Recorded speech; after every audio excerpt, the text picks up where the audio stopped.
Chat was popping YouTube. As it's almost Halloween, although I think by the time this is uploaded it will have already been Halloween, but whatever, I tried, life's busy.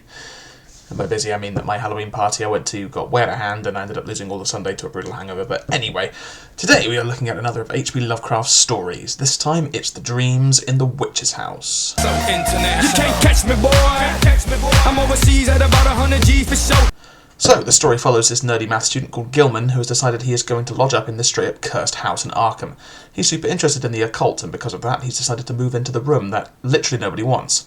Basically, this old witch woman called Keziah used to live here, and she was doing all sorts of fucked up black magic and things, and anyway, she disappeared under mysterious circumstances, and there is all sorts of spooky rumours about her haunting the house, basically, and how the room is a doorway to other worlds, etc, etc. So anyway, Gilman moves in and begins to get weird dreams. He keeps dreaming about this spooky old crone and this absolutely wacky demon gerbil called Brown Jenkin, which is Keziah's familiar. He's basically a big rat with human hands and a human face, and yeah. In these dreams, Brown Jenkin keeps coming out of the walls, and each night the witch and her familiar get closer and closer and closer. Uh-oh. So the dreams get worse, and the other tenants of the house begin to ask Gilman about all his sleepwalking, but he has basically no idea about it, so he keeps saying, oh, I should go see a nerve specialist, or I should, figure out how to stop myself from sleepwalking, or I should do something to track my sleepwalking. Does he? Not really. But, in his dreams, Gilman enters this spooky Cyclopean city, and while there he manages to nab a little bust of an elder god, but when he wakes up, the little bust is there with him in the real world. And then he realizes he has been taken to visit Azathoth, the Lord of the Universe who reigns from the throne of Chaos. And at the behest of... I'm going to mess this name up. Nyarlathotep. I think that's how you pronounce it.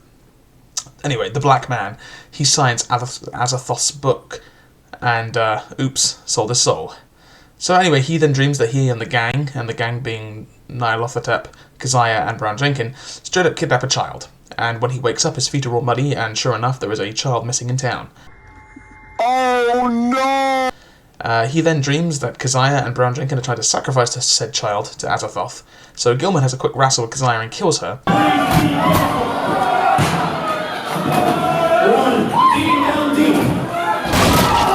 But Brown Jenkin manages to kill the kid anyway. So Gilman wakes up in a fuss, obviously, but he has gone completely deaf. The doctors can't figure out why. They say that basically a sound, like insanely loud sound, has caused both his eardrums to burst. Some of that must have woken up half the county, but... So then, the next day, Brown Jenkin just straight up kills Gilman by burrowing through his heart and scurries off through the walls. The landlord then shuts down the rental house and has the thing demolished, and in the floorboards of the attic room they find the skeletons of Gilman, Brown Jenkin, Keziah, and the child.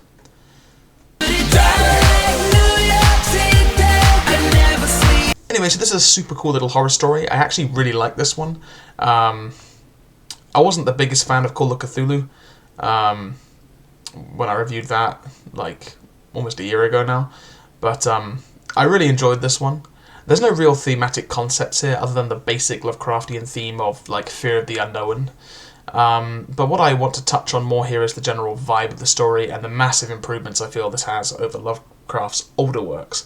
So far, the only other Lovecraft story I have ever reviewed on this channel is The Call of Cthulhu, which is 5 years older than this story. This one was released in 1933. Call of Cthulhu was 1928. But just the core writing itself is so much better. This is significantly easier to read. It flows much nicer. And it's just generally more gripping. The racism is also dialed back, which is nice too. I feel this is the kind of story where Lovecraft is at his best. There's no stupid tentacle monsters, just eldritch gods and horrid, like, heralds and monsters and cults and the barrier between our world and the world beyond and all that kind of thing. The dreams are creepy. Brown Jenkin is legitimately unsettling, like, conceptually. And the whole story is just a fun horror story that you can really get lost in for like an hour. In the spirit of Halloween, I would highly recommend this little book. Well, not even a book. It's like 30 pages, but it's a great Lovecraft piece. But I would actually recommend reading some other bits of Lovecraft's fiction before this one, as this one references a lot of other stories. For example, you won't know who Nyarlathotep even is unless you've read the poem of the same name. And there's the Goat with 1,000 Young chant from Whisper in the Dark that also comes up here, and that's one of the great things about Lovecraft stories, is that they all take place in the same universe, so you can sort of see little hints and references to other monsters and gods, and it's just it's a fun mythos to get invested in. Like, HP Lovecraft is to horror what J.R. Tolkien is to fantasy. Yeah. Anyway, I'd give this one a 4 out of 5. It's pretty creepy and is a fun bit of escapism. You can basically just turn your brain off and get spooked for a bit. But, it's nothing groundbreaking from a sort of literary standpoint.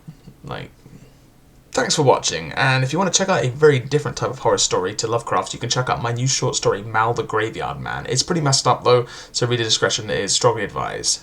Thanks.